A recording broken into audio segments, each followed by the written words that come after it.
Dios les bendiga, hermanos. Qué alegre volvernos a reunir por este medio para aprovechar el tiempo en el estudio bíblico de este día jueves. El tema que nos ocupa es la disciplina eclesiástica y la lección número 9 se llama Imposición de censuras en la iglesia. Nuestra base bíblica será el primer libro de Samuel, capítulo 2, versículos del 22 al 36. Y el libro de disciplina en el capítulo 9, los incisos del 1 al 19. Vamos a memorizar el versículo 30b del capítulo 2 del primer libro de Samuel, que dice así: porque yo honraré a los que me honran, y los que me desprecian serán tenidos en poco. Primero de Samuel, capítulo 2, versículo 30b. Siempre, mis hermanos, les recuerdo que es importante hacer la lectura completa del texto bíblico al inicio y el ejercicio de memorización entre la familia, entre el grupo que está reunido. El propósito de esta lección es analizar la importancia de una falta cometida por un escogido de Dios, por un hijo de Dios, y reconocer los diferentes tipos de censura que se aplican en la iglesia. Como ustedes se pueden dar cuenta, hemos avanzado en el estudio del libro de disciplina. Estamos en el capítulo 9 y he omitido algunas secciones que tienen que ver con cuestiones de protocolo, que yo considero que no es necesario detenernos ahí. En este capítulo 9 encontramos cuáles pueden ser los tipos de censura o cuáles son los tipos de censura que se aplican en la iglesia según lo estipulado en este libro. Se contemplan 5 grados de censura, mis hermanos, 5 grados de sentencia, podríamos decir así, que van desde la más leve a la más severa. Y contándolas así del 1 al 5, en el orden dice, primero es admonición, luego reproche, después viene la suspensión, la deposición y la excomunión. No significa que van a aplicarse los 5 tipos de censura a una misma persona, sino que dependiendo la falta y después de que se realiza el proceso y la judicatura, ya sea el consistorio o la comisión judicial permanente, deciden, van a aplicar una de estas formas de censura a la persona, si la falta es leve o si la falta es muy grave. Y vamos a ir viendo qué grado de censura corresponde a las diferentes faltas. Fíjense que esto es muy importante, mis hermanos, porque si no estuviera determinado en el libro cuáles pueden ser los castigos, digamos así, o las censuras aplicadas, cada consistorio o cada comisión judicial permanente aplicaría las censuras según su criterio, las que a ellos se les ocurran. Entonces caeríamos en desorden. Y recordemos, mis hermanos, que nosotros adoramos a un Dios de orden, y por lo mismo deben ser todo en orden, ¿verdad? Debemos ser ordenados, y tampoco se debe dar lugar a que en determinado momento un consistorio, por cuestiones personales o por rencores que hay o envidias, le aplique una censura injusta a una persona por una falta. Entonces todo está especificado. Vamos a ver primero el texto bíblico para buscar iluminación. Y tenemos en el primer libro de Samuel, capítulo 2, en los versículos del 22 al 36, la historia del sacerdote Elí. El sacerdote que ministraba al Señor cuando llegó ahí Samuel, siendo muy pequeño. Generalmente cuando se comenta en la iglesia que un hermano lo pusieron en disciplina, inmediatamente pensamos en algún pecado vergonzoso. Todos los pecados son vergonzosos, pero a nosotros viene a nuestra mente vienen aquellos pecados más fuertes, vergonzosos. Y así sucede a veces, hermanos. A veces hay gente de la iglesia, gente con fe, que ha pasado años en la iglesia, que de repente puede cometer algún pecado de esos. Pero lo que tenemos que aprender es que también se puede censurar a alguien por negligencia. Y esta palabra se apega cuando nosotros dejamos de cumplir con las responsabilidades, atribuciones o con la voluntad de Dios. En el pasaje bíblico se habla del sacerdote Elí. Él era un sacerdote fiel al Señor, pero fue severamente censurado por Dios, por negligente. Él no cometió pecados vergonzosos, como les estoy llamando yo, ¿verdad? Que ustedes ya me entienden a qué me refiero. Pero él fue censurado por Dios porque, oyendo que sus hijos actuaban mal, él no hizo nada. Él no cumplió con su deber sacerdotal, amonestando a sus hijos y sobre todo evitando que con esa conducta ellos se acercaran a las cosas de Dios. Y por eso Dios lo censuró. Y Dios nos dice en el versículo que nosotros leímos, Él honra a los que le honran. Pero el que no le honra, mis hermanos, dice que va a ser tenido en poco. Quiere decir, va a ser descuidado, digamos así, de las manos de Dios. Entonces vamos a ir viendo ahora los diferentes tipos o grados de censura del más leve al más severo.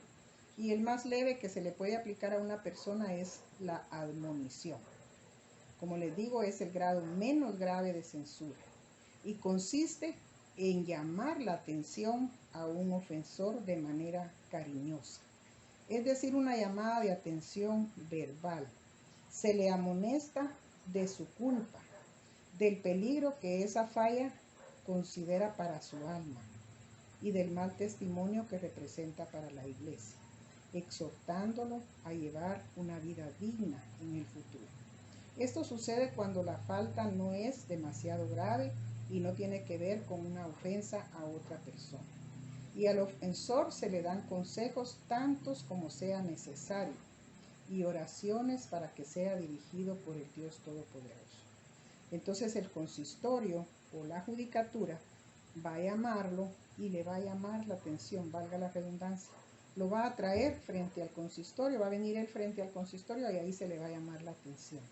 Se le va a amonestar de una manera, aquí dice cariñosa, así dice en el libro, pero podríamos decir de una manera amistosa, amable, no regaño, no significa un regaño, porque cuando hablamos de regaño ya estamos hablando de enojo, de castigo, ¿verdad? Pero aquí se trata de darle consejos y de orar por él, por ella, al Dios Todopoderoso para que le dirija. Luego viene el reproche. Este es un poquito más serio que la admonición.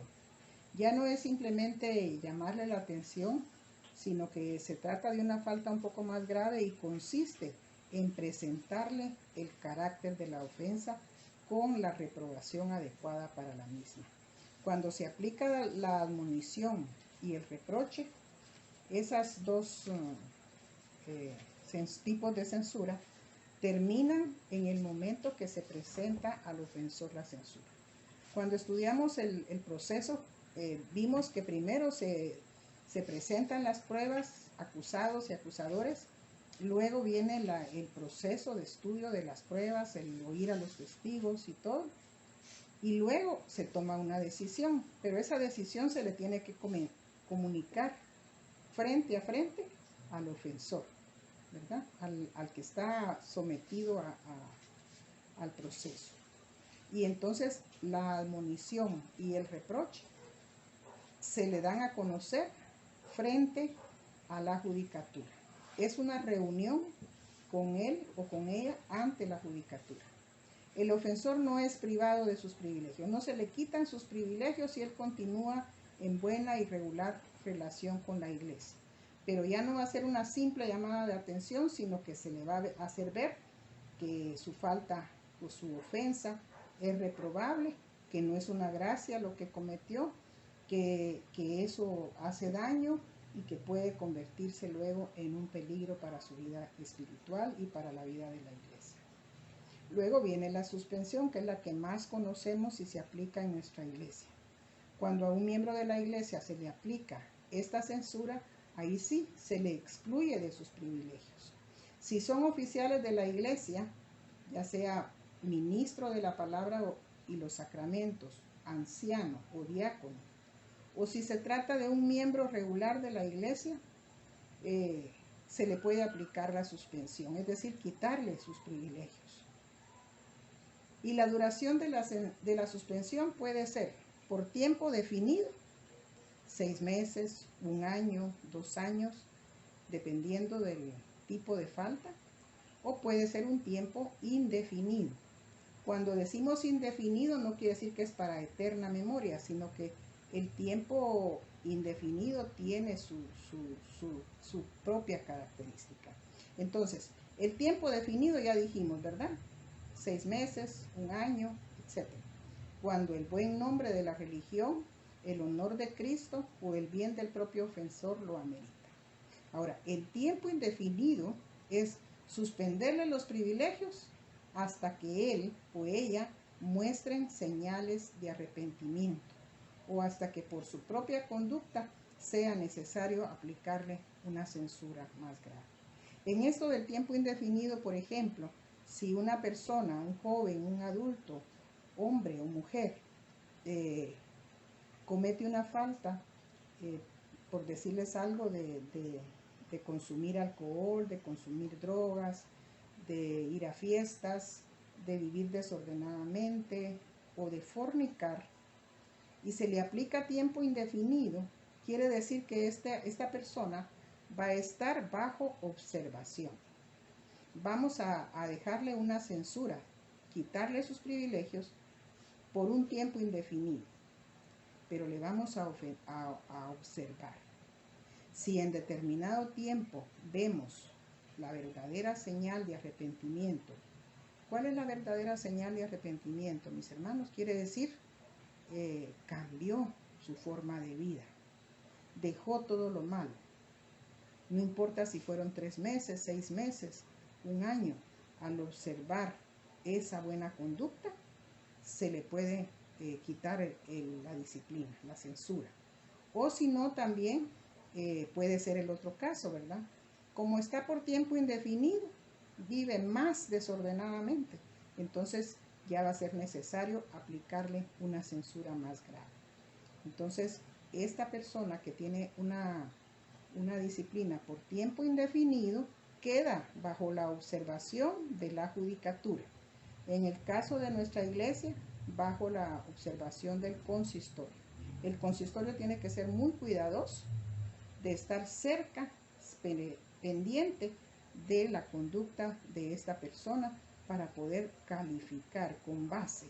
Si esta persona ya muestra que verdaderamente cambió de conducta y ahora se comporta mejor, o si en realidad está portándose o comportándose peor de lo que estaba antes. La deposición. Esta es la censura por la cual la ordenación de un anciano, diácono o ministro de la palabra y los sacramentos se desconoce. Su oficio y votos de ordenación son revocados. Revocados quiere decir anulados, desconocidos. Es decir, cuando se aplica la deposición, no hablamos de un miembro común de la iglesia, sino de un oficial de la iglesia. Un anciano ordenado, un diácono, una diaconisa, una anciana, o un ministro o ministra de la palabra y los sacramentos. Entonces, la falta es tan grave que se va a desconocer como tal. Se van a revocar todos los acuerdos que se hayan dado para su ordenación. Fíjense que aquí ya prácticamente es una decisión por una falta grave. A veces un anciano, diácono o ministro se deponen sus votos, se revocan sus votos cuando la persona ha cometido adulterio, por ejemplo, y no muestra arrepentimiento, sino por el contrario, inicia ya una relación formal con la persona con la cual adulteró, viviendo fuera, dejando fuera a su propia familia, a su propia esposa y sus hijos a veces, su hogar. Entonces esto definitivamente da lugar a la deposición. Deja definitivamente de ser anciano, de ser diácono y de ser ministro o ministra de la palabra y los sacramentos. Y esto, mis hermanos, va a ser comunicado. Si es dentro de la iglesia un anciano diácono, pues va a ser informada la iglesia. Pero si es un ministro de la palabra y los sacramentos, el presbiterio le va a comunicar este acuerdo a todos los presbiterios de la Iglesia Evangélica Nacional Presbiteriana de Guatemala. Un miembro que sea depuesto, si desea volver a tener sus privilegios, va a tener que llegar a una iglesia, hacerse miembro de la iglesia y empezar su camino como un miembro común y corriente, para algún día poder volver a ser candidato o nominado como candidato para diácono. No es que cuando esta persona cambie de vida y regrese a la iglesia va a volver a ser anciano, va a volver a ser diácono o pastor o pastora, sino que va a empezar, como quien dice, de cero, hasta que a lo largo de su vida pudiera ser que llegara nuevamente a tener esos privilegios, pero va a ser como borrón y cuenta nueva. No se le va a dar de vuelta un privilegio o un oficio dentro de la iglesia cuando son depuestos. Y finalmente está la excomunión. Excomunión es un desconocimiento total del ofensor.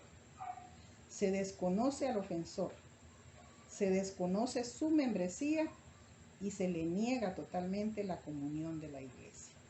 Esta censura, mis hermanos, se aplica únicamente por causa de un error o falta grave. Una violación de la ley de Dios que sea totalmente incompatible con la profesión cristiana. O por continuar el ofensor persistiendo en la falta grave, ¿verdad? Un pastor, por ejemplo, que cometió adulterio, pero que, como les decía, persiste en su vida desordenada, ya sea adulterando con otra persona o dejando su hogar para formar otro hogar sin que la iglesia le haya dado o la ley le haya concedido un divorcio o algo así. Es una vida que va totalmente en contra de la profesión cristiana que él ha mostrado y en la cual se ha formado. Una violación de la ley de Dios, es decir, un asesinato, un error o falta grave, puede ser una violación de un niño, de una niña. También puede ser por participar en bandas delincuenciales, en cometer delitos. Sabemos nosotros que hay siervos de Dios involucrados en narcotráfico, en sicariatos, en bandas criminales. Entonces, si se llega a comprobar eso, mis hermanos, se excomulga al miembro de la iglesia. Y esto es definitivo, ¿verdad? Porque ya cuando esta excomunión se acuerda, se pone en un acta, es porque ya se han tomado todas las medidas necesarias para restaurar. Fíjense que la excomunión no se da solo porque ya se supo de la falta. Aún a la cárcel se le puede ir a visitar y se puede hacer el proceso para restaurar. Pero cuando ya no es posible la restauración, entonces se da la excomunión. Y el propósito, mis hermanos, cuando hablamos de excomunión, no estamos pensando en el ofensor, porque como cristianos somos llamados a recibir a aquella persona que verdaderamente se arrepienta. Pero cuando hablamos de excomunión es porque no hay arrepentimiento, Y en lo que estamos pensando es en limpiar a la iglesia de ese escándalo. Limpiar a la iglesia de esa relación con una persona que definitivamente está violando la ley de Dios, que está actuando en forma totalmente opuesta a lo que nosotros predicamos. Y al hacerlo, se da el ejemplo a otros siervos de Dios, ¿verdad? Entonces podemos nosotros pensar en excomunión de un miembro de la iglesia o de un oficial, pero exclusivamente se da de manera más notoria cuando las faltas son graves o gravísimas, ¿verdad? Queremos siempre que, como decía Pablo allá a los Corintios, tomar en cuenta que un poco de levadura leuda toda la masa. Que la iglesia fallaría, el liderazgo de la iglesia fallaría al consentir a un miembro que está violando totalmente la ley de Dios o que está actuando contrario a lo que la fe cristiana manda. Entonces es mejor limpiar la iglesia, librarla del escándalo, como ya hemos visto que ha sucedido en otros tiempos, ¿verdad? Han habido iglesias que han sido manchadas totalmente por el liderazgo sostenido de un miembro, de un pastor, de un anciano, de un diácono que actúa de manera contraria a la voluntad de Dios. En conclusión, mis hermanos, un hijo de Dios, un miembro de la iglesia que vive conforme a la voluntad de Dios expresada en su palabra, nunca se va a encontrar en esta situación. Las faltas cometidas se dan cuando nos desviamos del camino correcto y son faltas de diferente clase, variadas.